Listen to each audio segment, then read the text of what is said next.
回来了，这是第一道部署。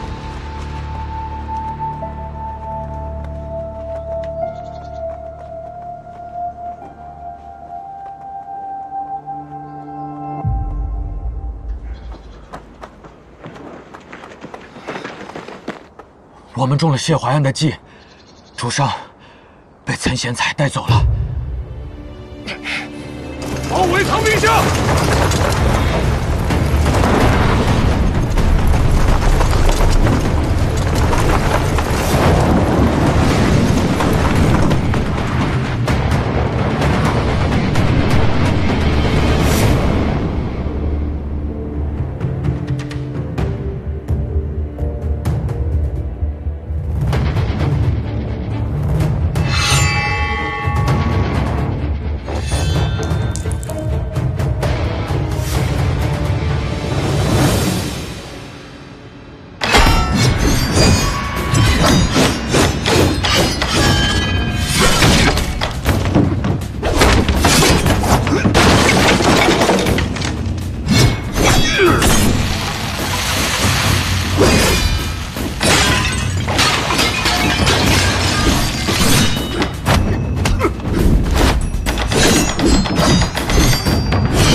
要突进到粮仓，绝非易事。他们抢了献计，坊内想必已成陷阱。谢怀安是想逼我们一战。藏兵巷必然是陷阱，卫所里的人少，未必能够强突进去。通知城内所有的暗卫着甲，目标藏兵巷。是。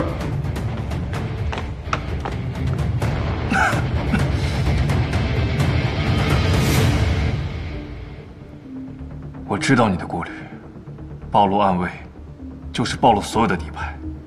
可是耿辉，主上不能死，他若死了，即便我们的大军拿下了长安城，也会后患无穷。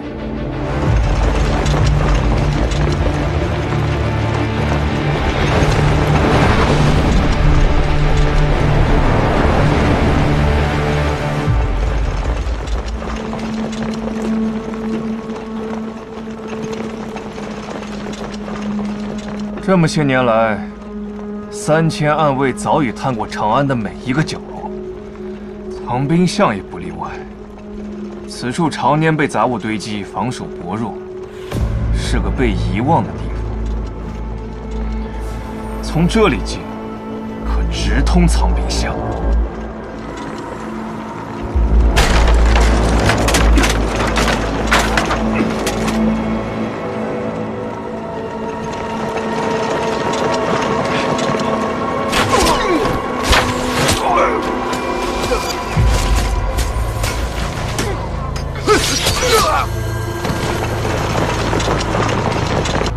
跟上，快快！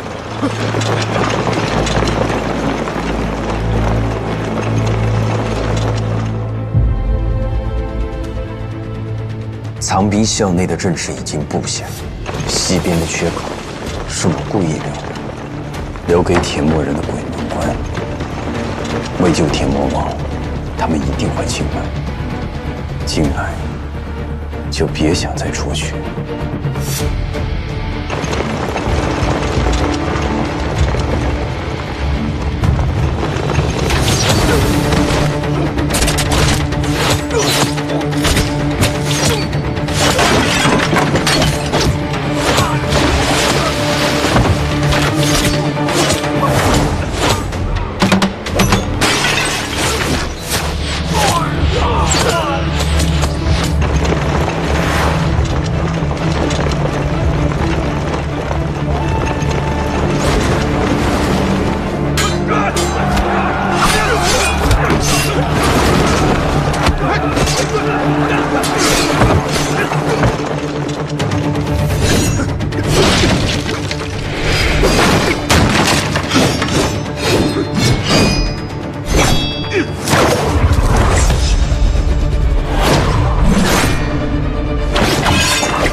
喜欢，你可别犯傻呀！喜欢，走啊，走啊，走啊！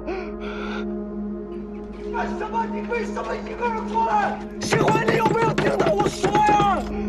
喜欢。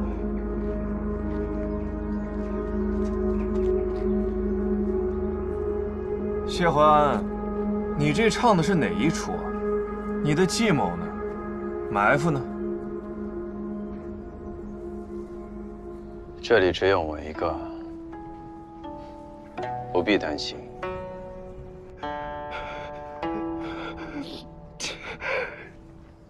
铁墨王一心想要除掉我，如今我也无计可施，与其垂死挣扎。 倒不如死之前，好好道一个别，和朋友见一见。此事结束之后，我谢怀安任由铁墨处置。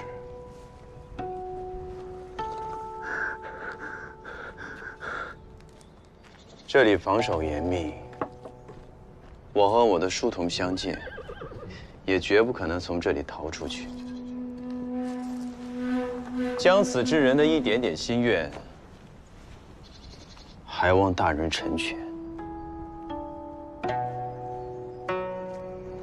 以一己之力与我们周旋，到如今自投罗网。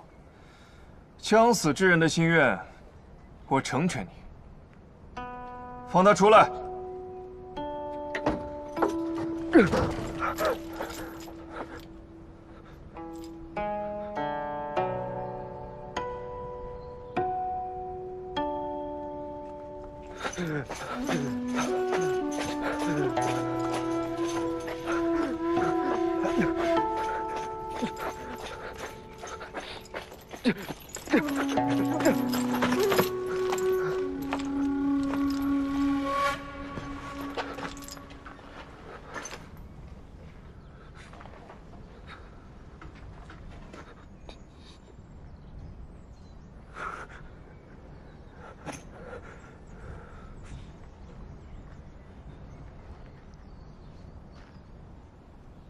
受累了。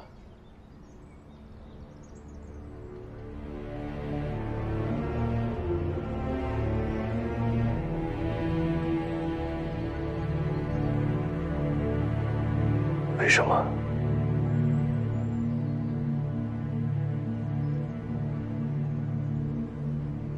你为什么不听我的？为什么要来？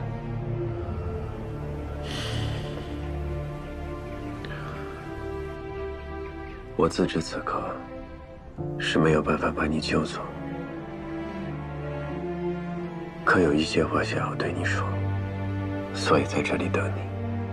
可是这样一来，你就……那铁魔王，我终归是要去见他。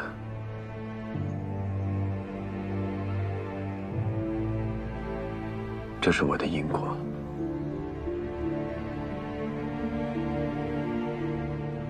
谢怀安，你是想求死吗？你死了我怎么办？叶城怎么办？萧晴怎么办？就算我们你都不管了，白婉呢？他在世的时候多么希望他哥哥可以好好的活着啊！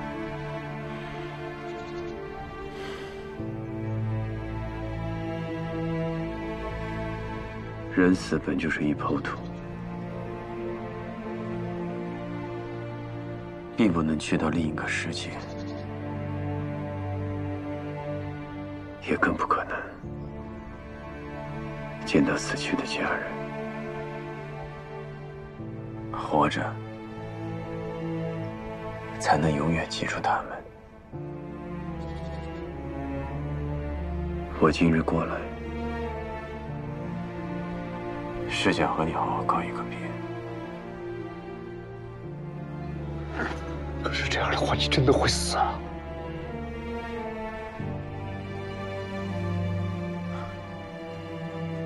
放心吧，我保证，你我定会相见。只是此事事关重大，这件事情，我相信你一定能做到。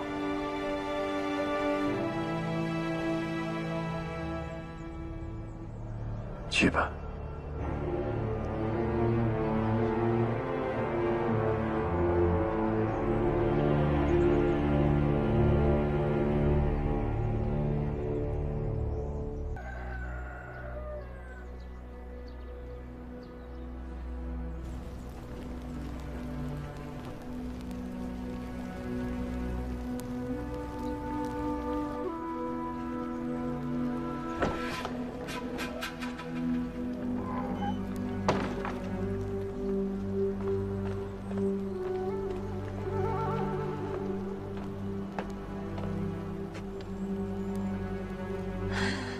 铁墨人已经进城了，搞得人心惶惶。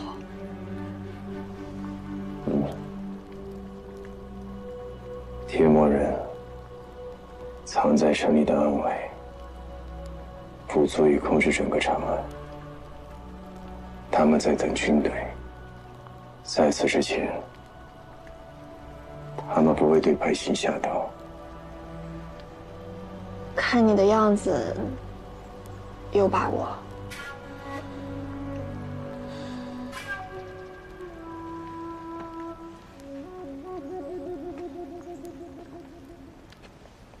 回长安杀严凤山，是我筹谋多年的计划。可铁墨人的入侵，亲人的背叛，不在我预料之内。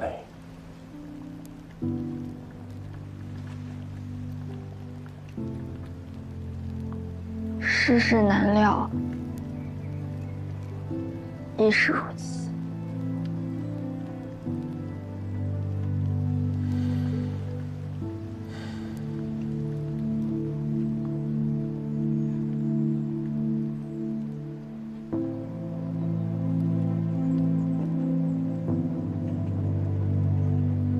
明日申时，会有一场风。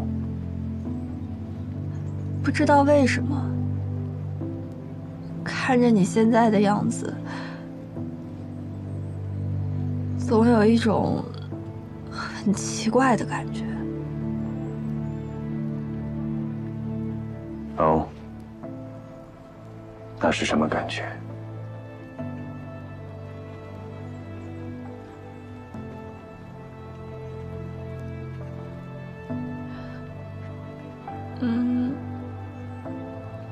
像个老人。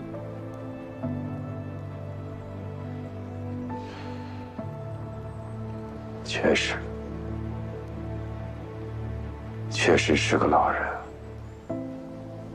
父母双亡，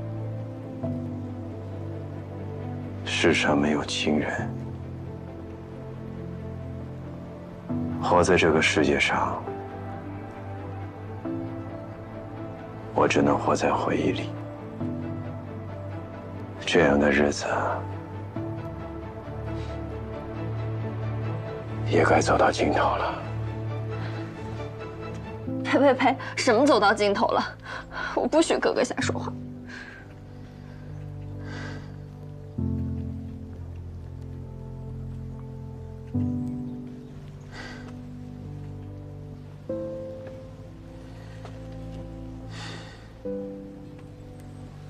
傻丫头，放心吧。上天能不能开开眼，对你好一点？小琴，我要出去走一走。现在外面很危险的，师兄呢？师兄，我已经把他支走了。我要出去看一看。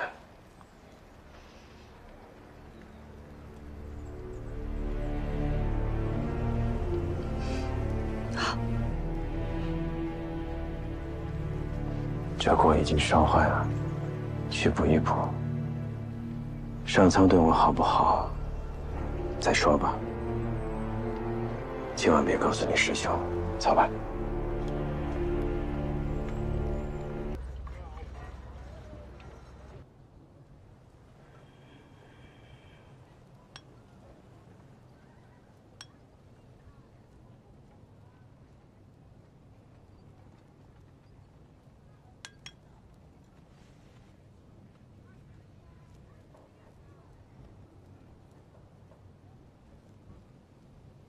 本还在想，你醒了之后我该怎么面对你。你是皇帝，我只是一介平民老百姓。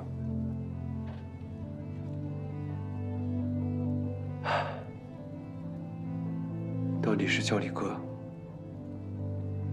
还是叫陛下？我不知道。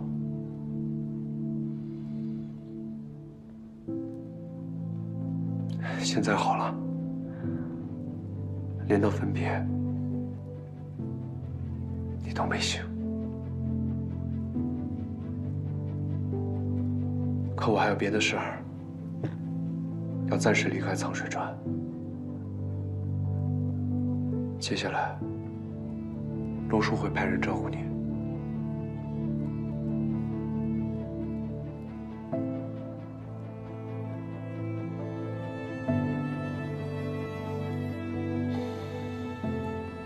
别担心。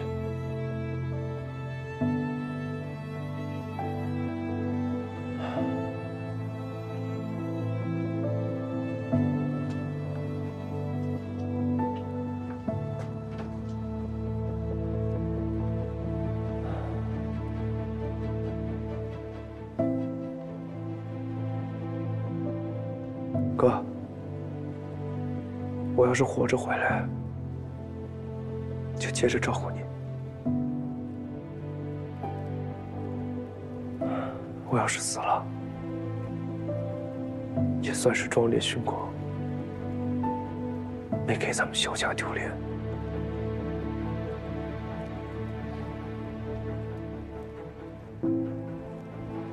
走了。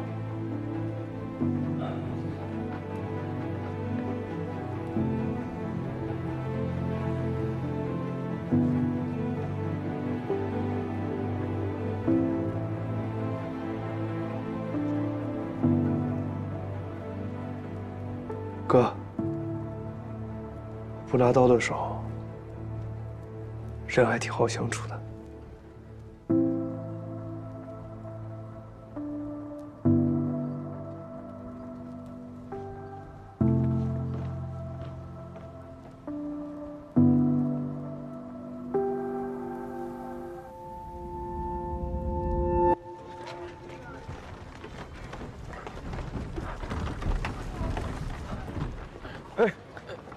谢谢。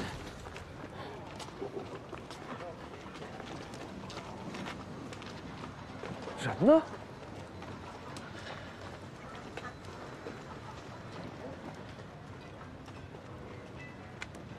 这是盐店的小伙子吧？掌柜的。哎呀，我来。你还知道露面呀？啊！连续几天旷工不干活，你小子是不是不想在我这儿干了啊？没有，掌柜的，这不家里有点事儿吗？这一身的药味啊！怎么，家里人又病重了？买药的钱够不够啊？不够，我借给你。不是这事儿。不说了，进吧，进屋吧。好，哎，来，喝茶。哎，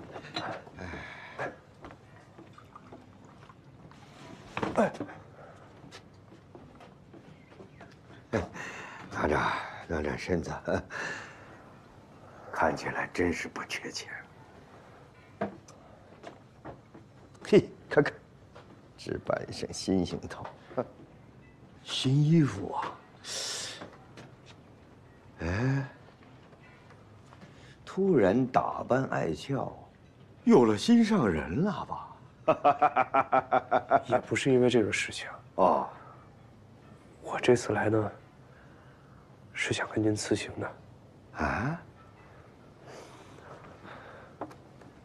我要去长安了。哦。走之前，也想给您认个错。这个衣服给您。哦。我看你衣服都打了补丁，我特意买了件新的。就是为了你平日里顺走我那些盐呐。哎呀，这么好的衣服，哎呀，这么好的衣服相抵呀。原来您都知道。不过这次，不只是因为这些盐。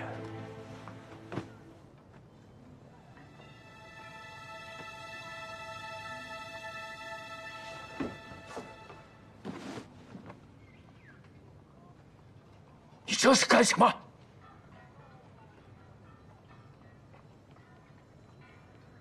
因为我知道您是赵默的父亲。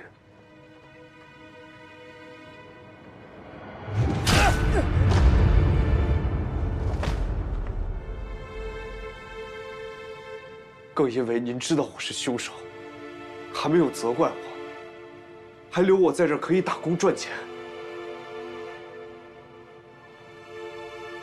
还有我偷懒睡觉的时候，你给我盖的衣服，您把旧时赵默写的家书放在了衣服里。我打补丁的时候，这才知道了您的身份。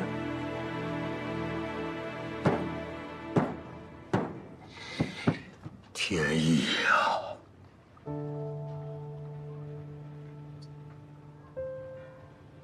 是天意。您但凡捅我几刀，我心里都会好受些。但是您反而一直这么照顾我，都是让我无地自容。我来长水川是怀着恨意的。在你到我这盐店干活之前，我已经盯了你许多日子了。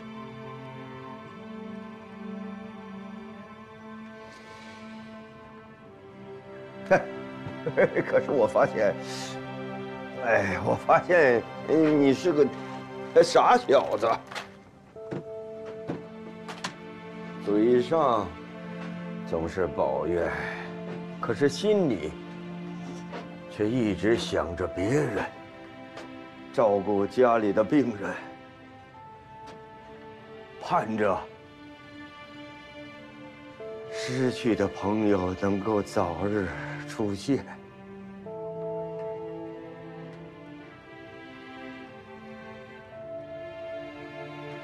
你越是不像个坏人，我便越恨不下去。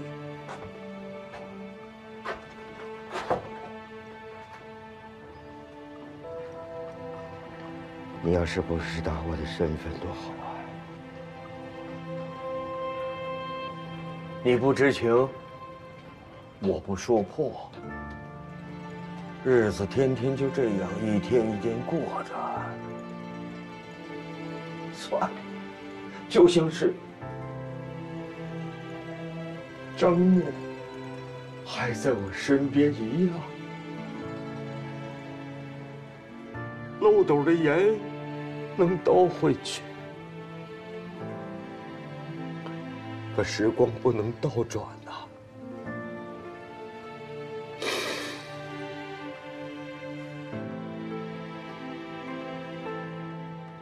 我是真想杀了你，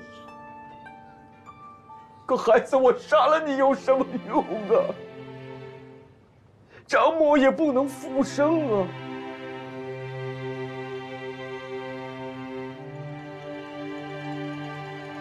张默素来平庸，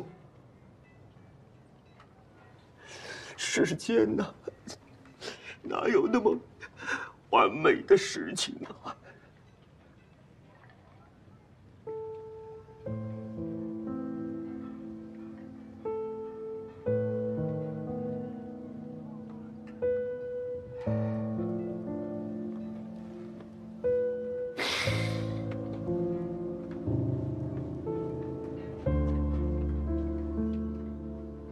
听好了，倘若你能为匡扶社稷做一桩大事，张某就不算白死。起来吧。掌柜的，掌柜的，对不住。起来吧。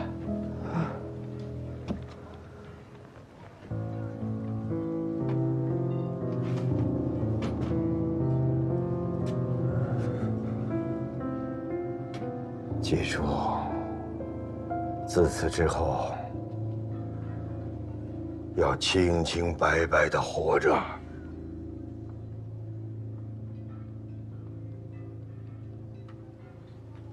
好。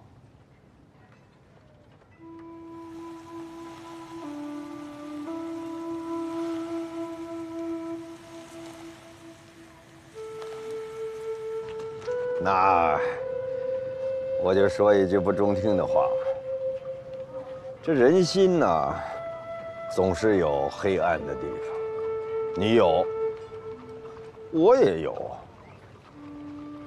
但是不要怕，不管它再黑，啊，就像这苍水川一样，心里要一直有一把灯火。我明白了。行了，走吧，拿着，路上吃啊。走吧，你是去长安办大事啊，可别误了。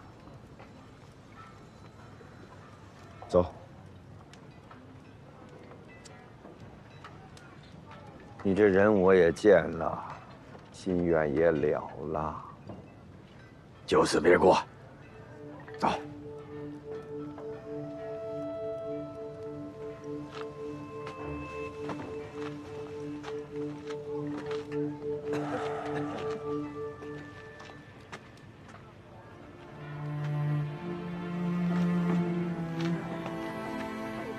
掌柜的，哦。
杨叔，这条街说清静就清静下来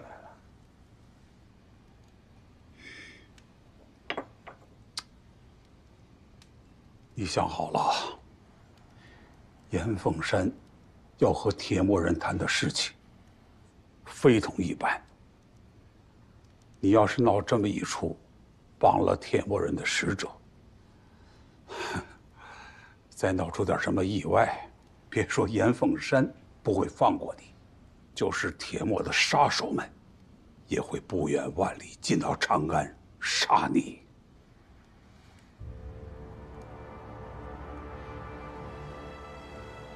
严凤山和铁墨人要的，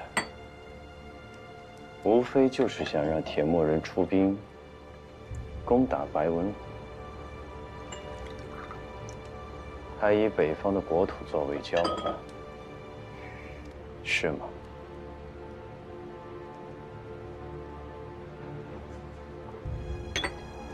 北面是萧武阳的封地，难以征服，倒不如把它送给铁墨人，让他们烧个寸草不生。严凤山的这点盘算，倒不难猜。而我的计划，只是想让铁墨使者和严凤山在会面之前，我和他见上一面。之后，他可以完好无损地回到严凤山身边。你要和铁墨使者谈，出得起价码吗？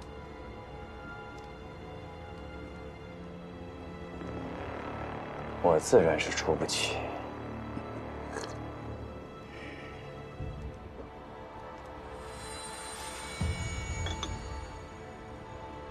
但有人呢？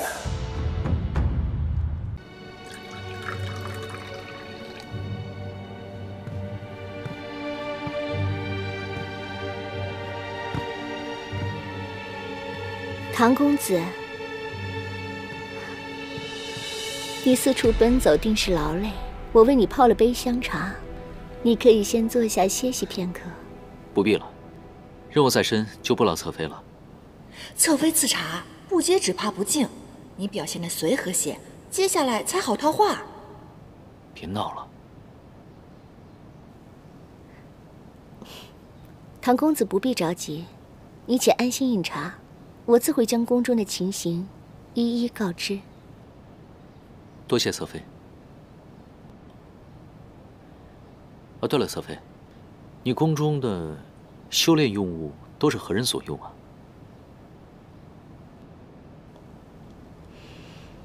殿下酷爱修行之术，在巡游中与我结识，便将我强行纳为了侧妃。此后，他便常让我做一些修炼用物、灵文符咒与他使用。方才公子所见的净身符便是其中之一。不过，至于殿下为何要此物，又用作何处，那我便不知了。这个裴洛，表面上对将臣一往情深，背后却强抢民女。看来我们猜的没错，他就是狡言违行，这背后一定另有阴谋。那他所用的净身符，可否与我一看？同为术士，自该相助。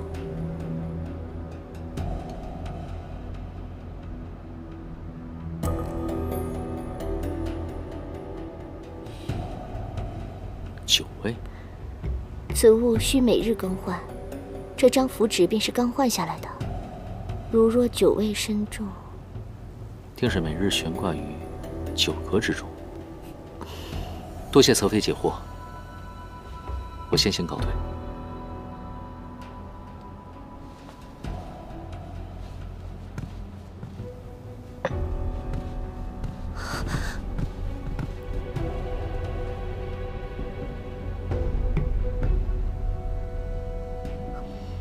无妨，帝君，元旦，我们来日方长。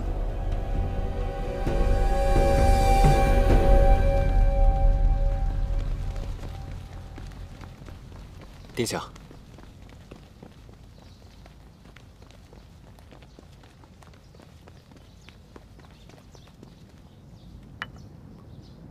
不知殿下身上一直所佩的饰物是为何物？哦，这个是之前宫中来的捉妖天师，担心宫中妖邪未退，便给了我这千年桃木，驱邪镇妖，用以御身。千年桃木实为辟邪神器，可是桃木性烈难调，若碰到相冲之物，必然适得其反。不如我帮殿下瞧瞧。这个天师就不用操心了，我以佐以玳瑁，其菱角幻土融入其中，助其电照风行，物尽其用。这几味用料颇为讲究，若不是修炼之人，极难知晓。他怎会对术法之事如此了解？难道在私练功法？殿下，有一名天师今日进了侧妃宫里。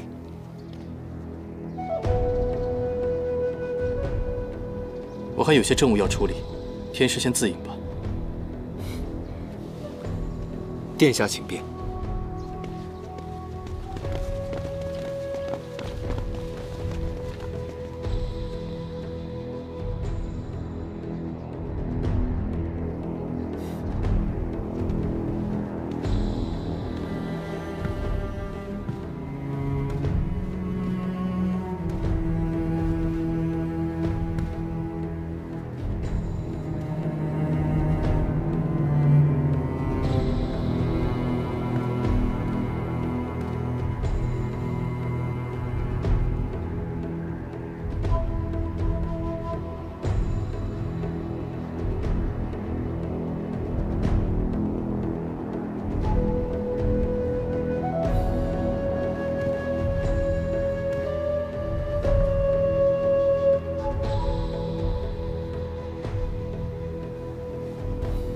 其他烛台上皆沾有蜡油，为何这只如此干净？除非它不是用来点灯的。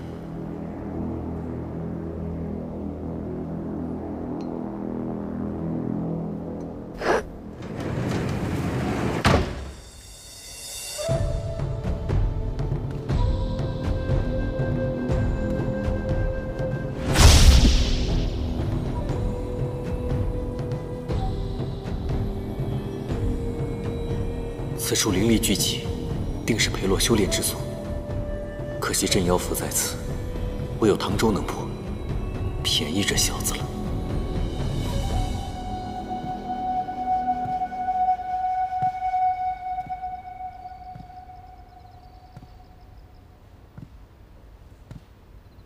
这酒不仅有草木粮食气味，还隐隐透出一股血腥之气。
我剑阁前才发的信号，你来的倒挺快。我是担心你的法力平平，拖累我和颜丹。你们快来看，是之前失踪的那些女子。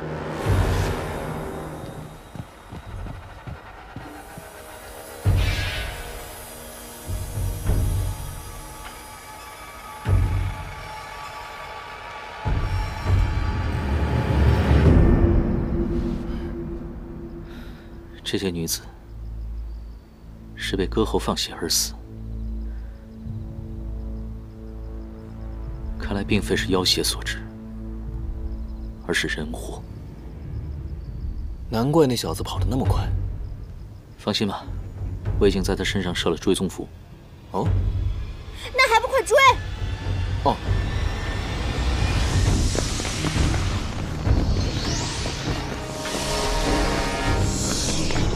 这边。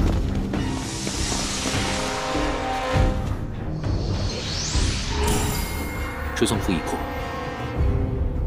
他发现了。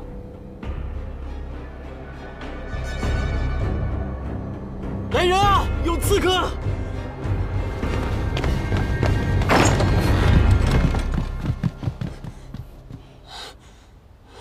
有刺客！刺客往那边跑了，快追！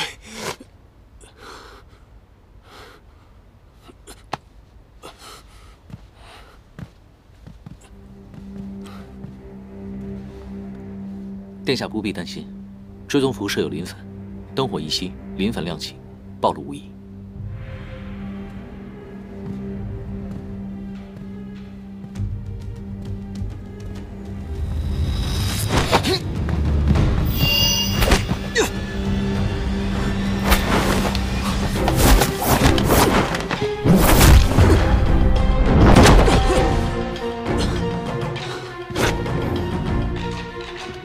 你果然在思练功法。你诈我！你虽为人，为祸之身却远胜妖魔，居然还以桃木符傍身，真是讽刺。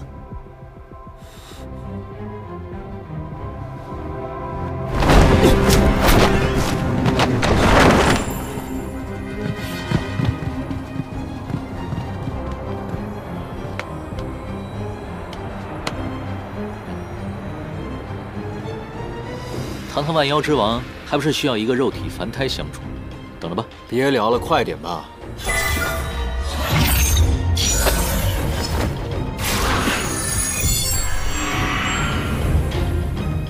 哇，谢了。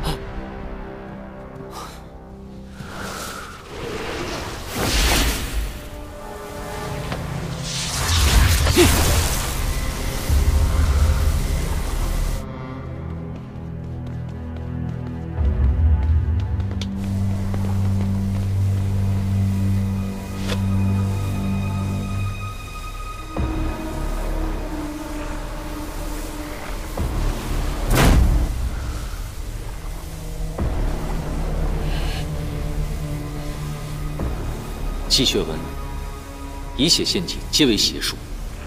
残杀子民，以满私欲，怎配为一方王侯？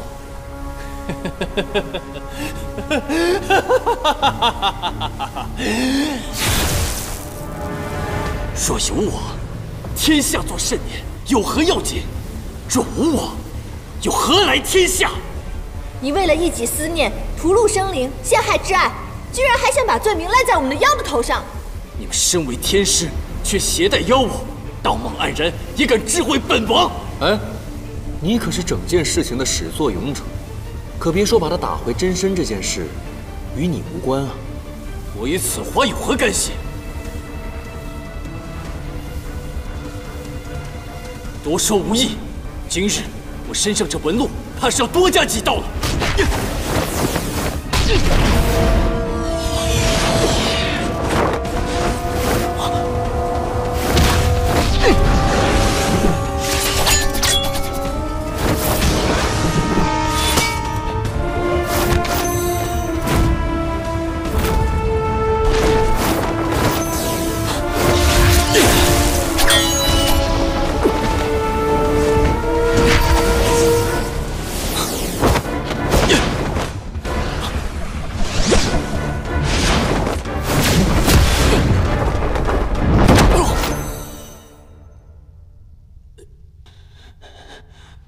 我的长生丹就要炼成了，你们拦不了我！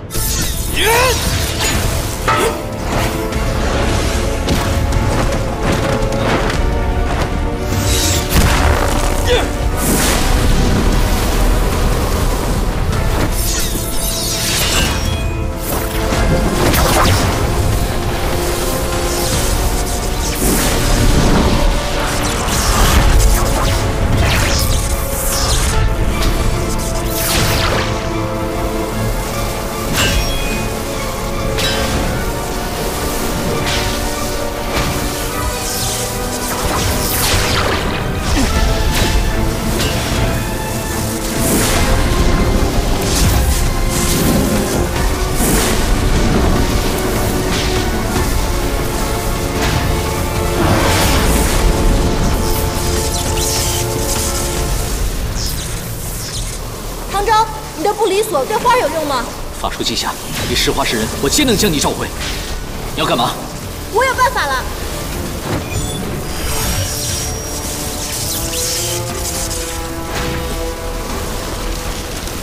林丹，快走啊！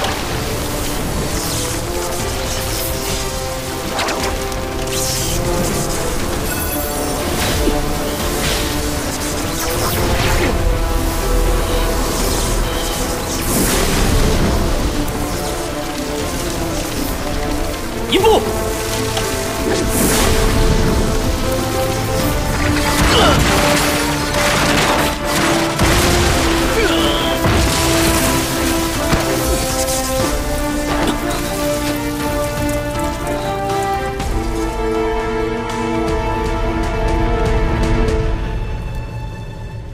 林丹，谁让你自作主张了？就该把你关在玉虎路里。只要能为将臣报仇，这点花瓣不算什么。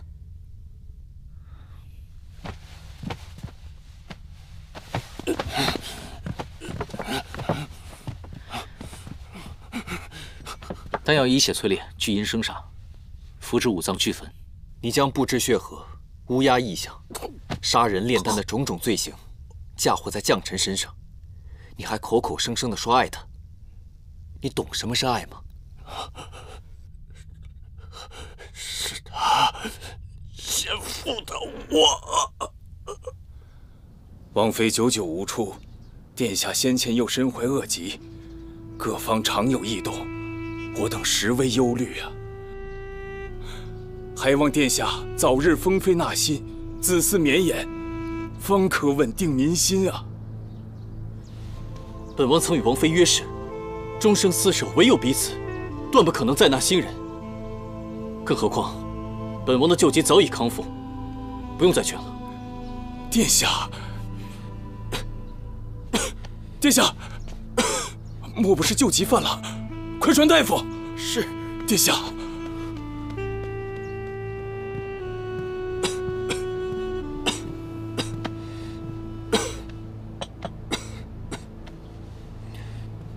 裴洛，大夫已言明，你只是一时心急，胸口淤痰，往日旧疾早已痊愈，你大可不必焦心。除去疾厄，与常人无异。我乃至尊人杰，定是要长命百岁，与天同寿。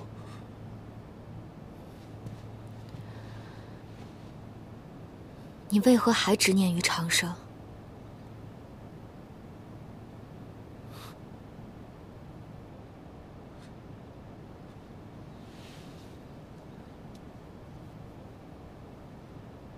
我曾久病缠身，差点同你天人永隔，我怎能不后怕？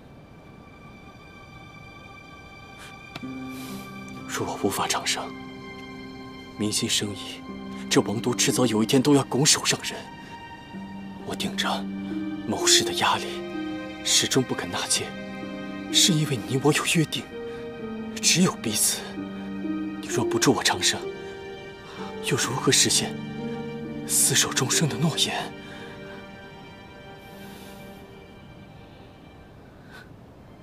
将臣，再给我一颗神丹吧。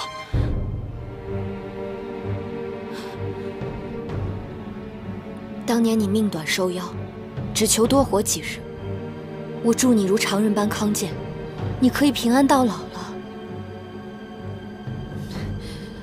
为何还不知足？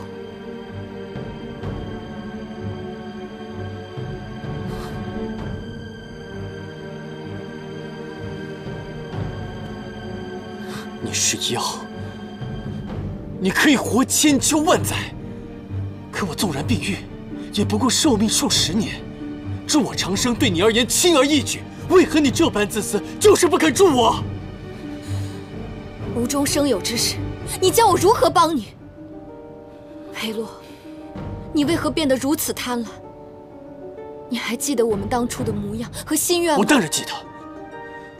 可你知不知道，我为了信守诺言，承受了多少重压？对于纳妃之见，我一概不理。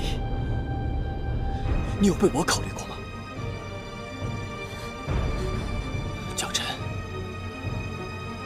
不是我变了，是你变了。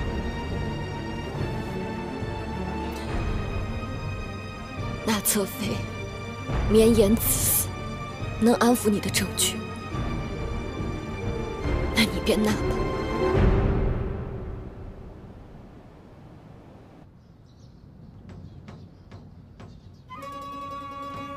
娘子，你我两情相悦，定当永结同心。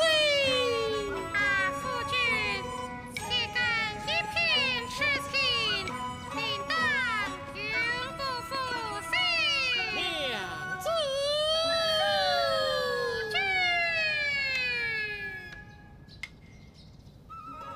今夕如昨，却物是人非。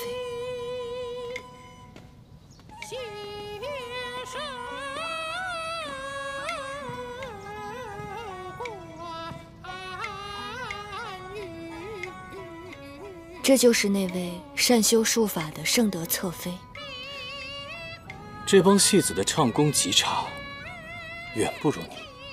不如王妃登台表演一段，给我们助助兴。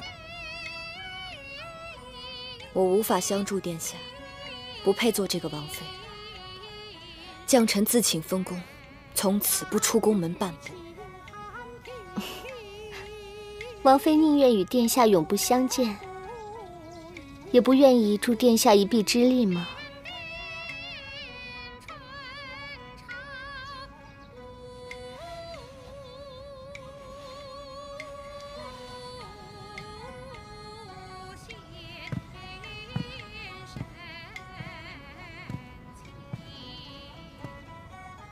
将臣，是你先违背了我们之间的誓言，日后莫要后悔。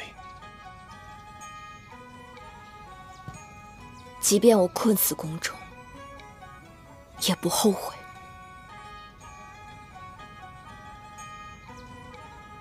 原来王权野心是永远也无法得到满足的。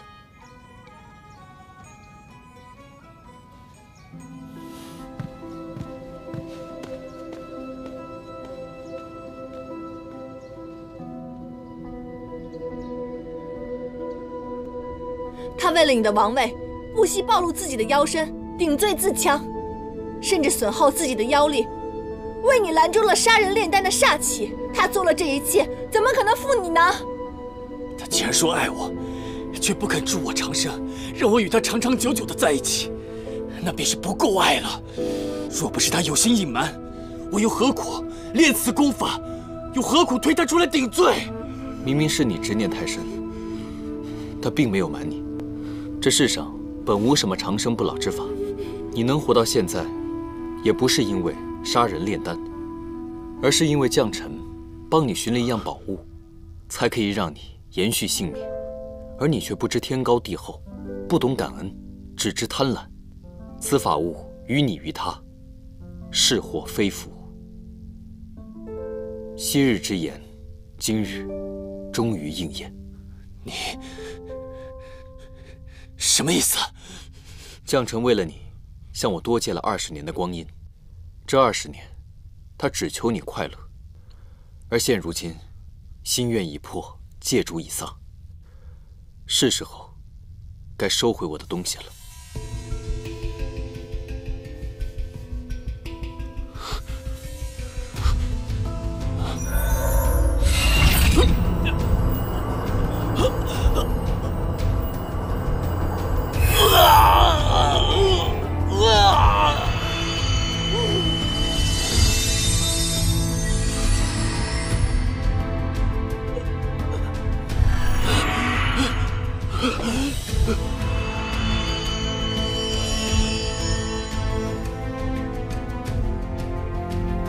这便是你的义眼吗？此物并非普通妖猿，他究竟是何人？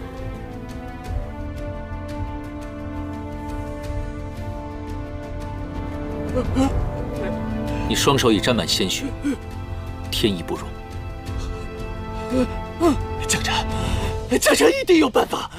神丹，箱子里肯定有神丹，箱子里肯定有神丹，你们一定有办法打开它。锁心藤乃是花精族妖法，由执念所化，唯有化解心结才能打开。将臣既是因你生愿，能打开此匣的，便只有你。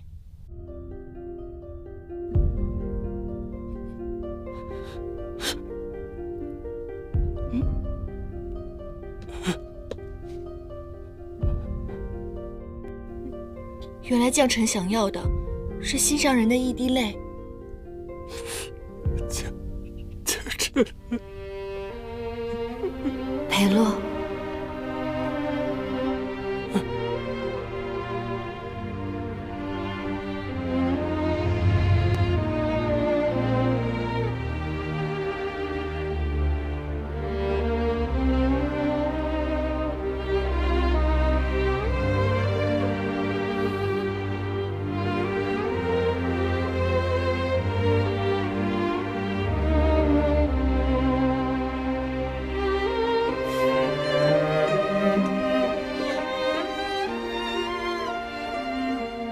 封妃乃王宫重视，你我早已登载史册，流传万世，为何还要学百姓做法，共写婚书啊？我不在乎流传万世，只喜好这婚书，名字共写，好证我们一生一世一双人。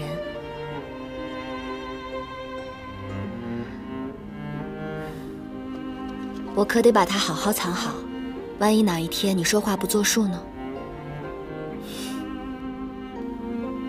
我一心解你病痛，圆你心愿，没曾想，却又给了你新的禁锢。自始至终，将臣心中只希望你平安喜乐。有朝一日，再与君共撑纸伞，相濡以沫。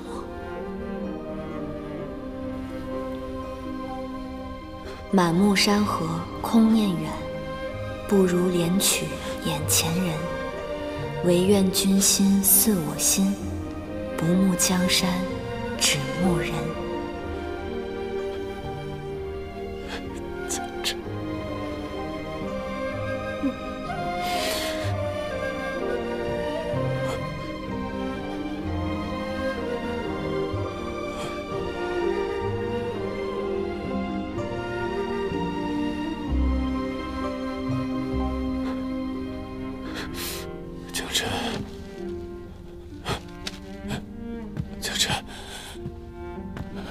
将臣，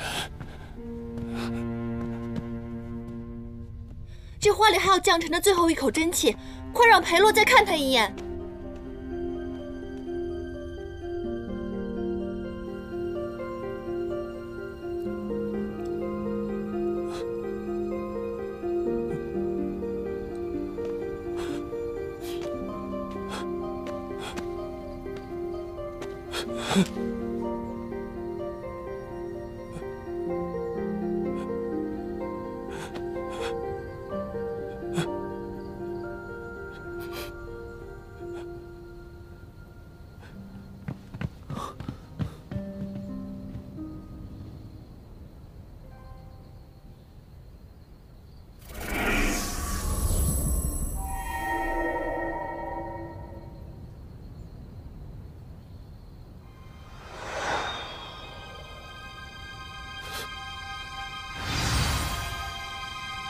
将臣，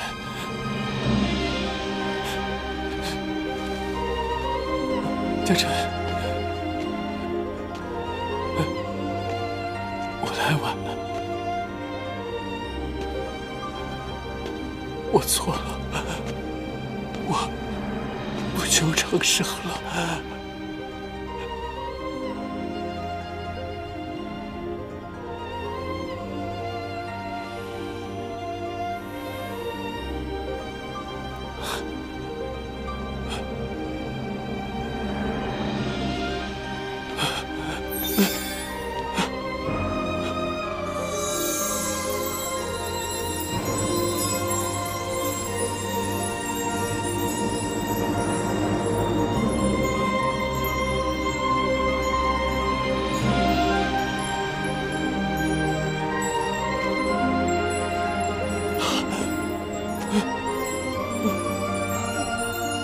江辰。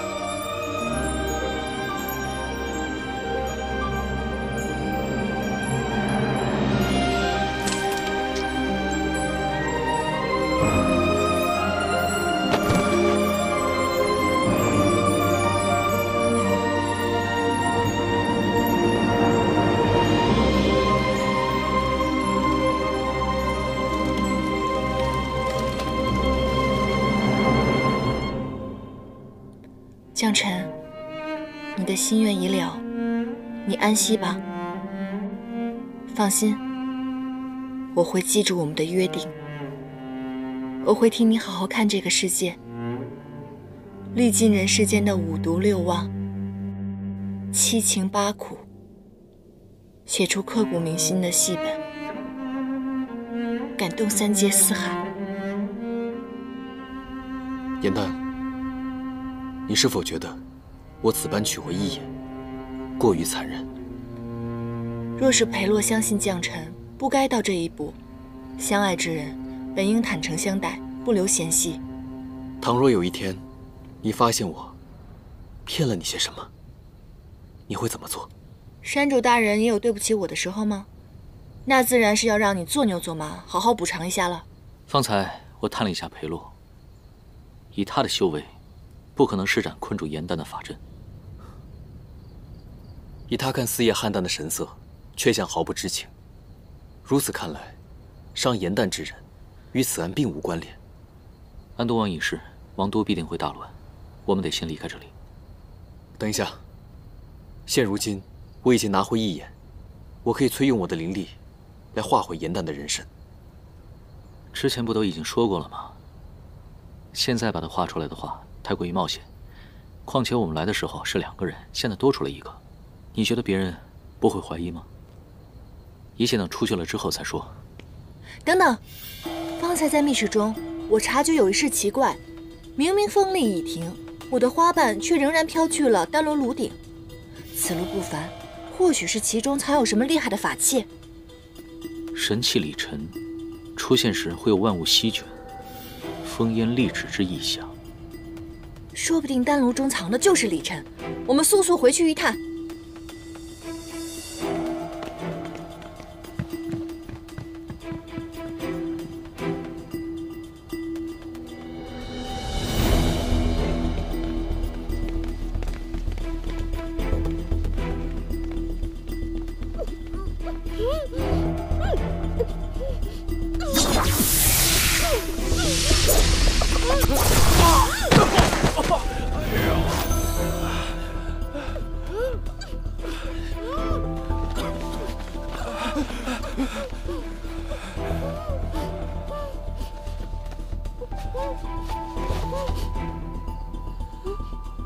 侧妃，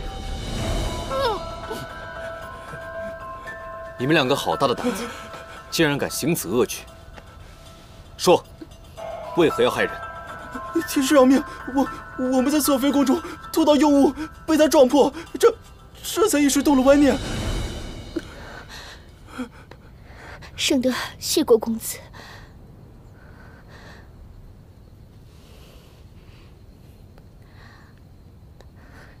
公子救圣德性命，圣德无以为报。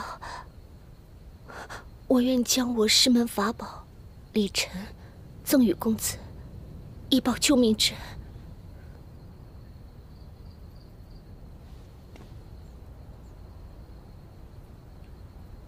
侧妃，我也正在寻找此物，那就有劳侧妃了。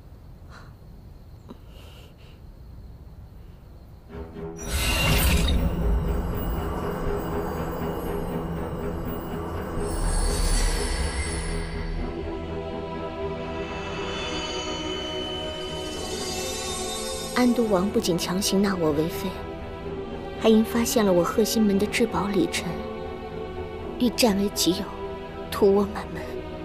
此法器灵力不凡，依法施出，清风席卷，气无力止，万尘可散。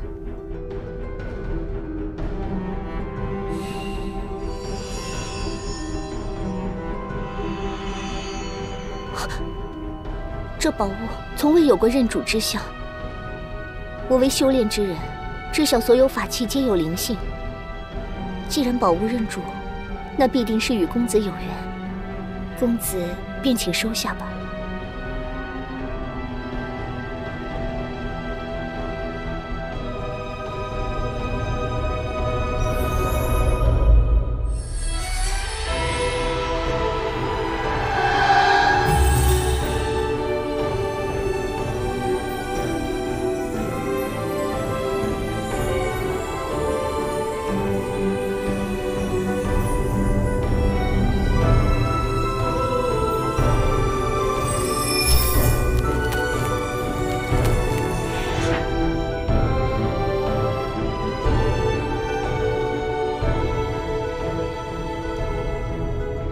多亏有我，才未错失神器。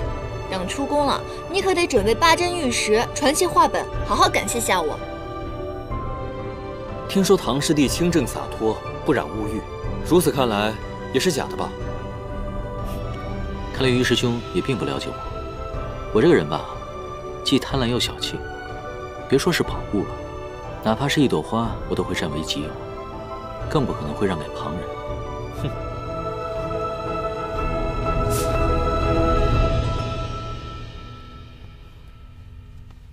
此物需通晓玉器法诀，方能使出神力，不然便一如普通浮尘。安都王昔日略得匆忙，法诀应该还在我师门之中。不知诸位可否愿意多费些脚程？看来侧妃的意思是，只有我们送你回师门，才肯将玉器的法诀交予我们。安都王已死，也没有人再限制我的自由。我想重回师门，为师父守灵，只是师门路遥，去途艰险，我孤身一人，不免畏惧。此物与我有救命之用，多谢侧妃相赠，我定会护送侧妃回师门。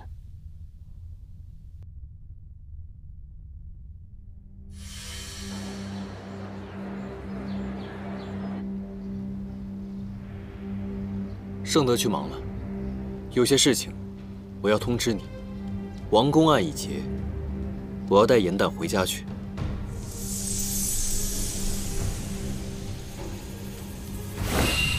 他秉性未清，还需继续教化。他是我野兰山的妖，该如何行动，需要你的指点吗？不离所为正，他现在是我的妖。你现在就把这法术解了，不然我就杀了你。阁下的意思是，让我连你一起抓了？那就试试吧。哎，又开始了，这2个人我一个都不敢得罪，真是大王打架，小妖遭殃啊！你要带他走，可曾问过他的心思？好啊，现在我便让你亲耳听听，他是什么心意。不许动，出来说话。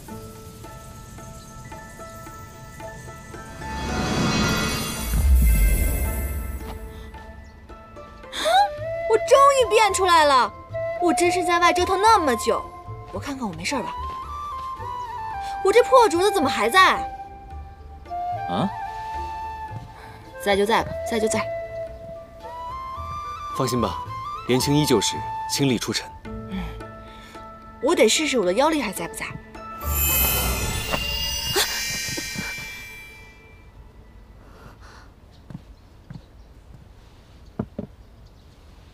妖力？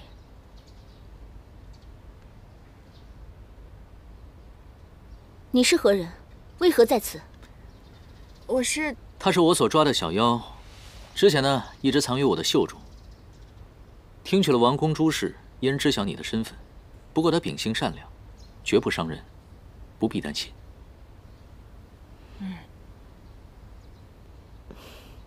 既有唐公子担保，盛德便没有什么顾虑了。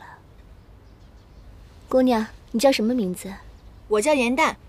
之前多亏了你给我们线索，这才让我们把安都王的嘴脸给揭穿了。客气了，我还得多谢你们救我于水火呢。不客气，不客气，这是我们应该做的。严丹，唐周已经答应盛德送他回师门了，而且盛德这一路端茶送水，体贴照顾，相处甚好。我们两个就不必再次打扰了，就此别过吧。盛德是客人，不必劳烦他。我向来有严旦伺候，所以他必须留下。唐周，你忘了你身上的使命吗？你可谓是肩负重任，而且人妖殊途，就算再舍不得，终究也是要别离的。我相信，你懂我在说什么。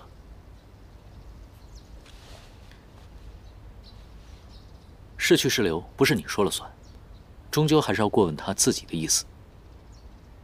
哎，这样吧，那我说两句吧。其实我呢，这些日子经历神府、凌霄派之行，还有王宫之事，我也明白了，与好友死别之痛，为好友报仇之快。可就算经历了这些，我对世间的人心、世事还有很多的疑惑，所以我想还是周游四方，早日完成与将臣的约定，写出一部名扬四海的细折子。这么说，你不想回夜来山了？我当然想回，那是我的家，可是不是现在。咱们下山不是也为了日行一善吗？再说了，唐周已经答应盛德送他回师门了，两个人也不方便，不如我们一同游历，好好体会下人生，还能互相照顾。你觉得呢？